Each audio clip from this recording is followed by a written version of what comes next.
Here we're going to talk about catalysts and how they work. So the first thing to know is what a catalyst does.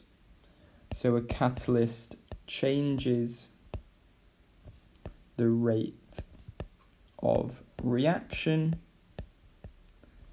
and it is never used up. So this means if you have one catalyst and it helps a reaction go faster, well, that catalyst will be there again and again and again to help future reactions go faster. You never need to replace it. It should never run out. It's not part of the reactants. So it's not, for example, iron add catalyst reacts into.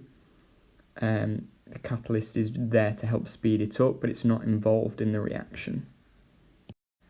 The next things to know is that a catalyst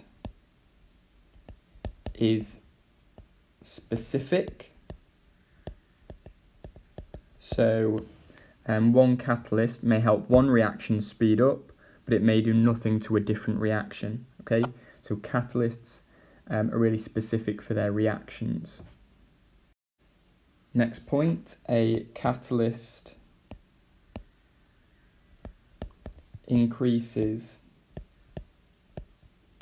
the rate of reaction by providing a different pathway for the reaction that has a lower activation energy. So let's just run through this again and pick out any things we're not sure on. So catalyst changes the rate of reaction. So rate is to do with the speed of the reaction. It's not to do with how much reacts, it's just to do with how fast it reacts. It's specific, so that means it only works on one type of reaction. And it lowers the activation energy. So, well, what does this word activation energy mean? Well, activation energy is the minimum energy required particles must have to react. Here we're going to show how catalysts work using reaction profile diagrams. So if you're not sure what the reaction profile diagram is, have a look at exothermic and endothermic reactions again. So you've got your axes, and this is the progress of the reaction. And here you have energy.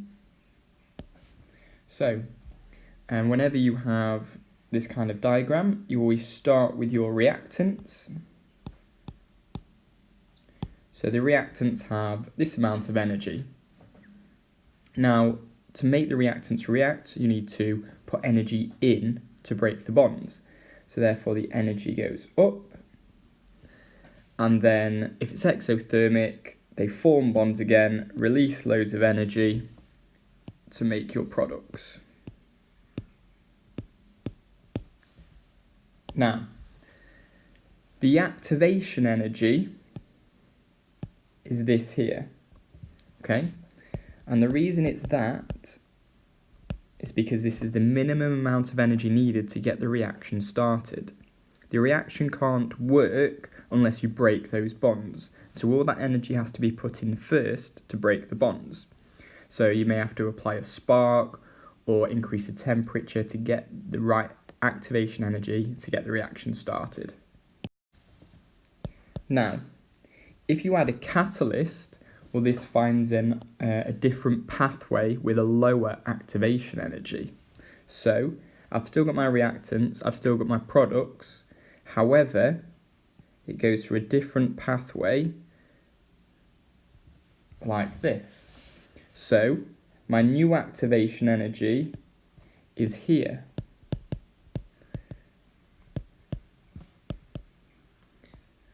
So the first one is the activation energy without a catalyst.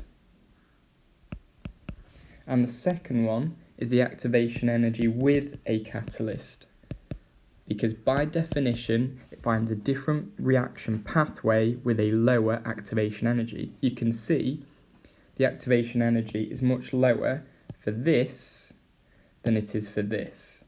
You've still got the same reactants and products, but it just requires less energy putting in to start off.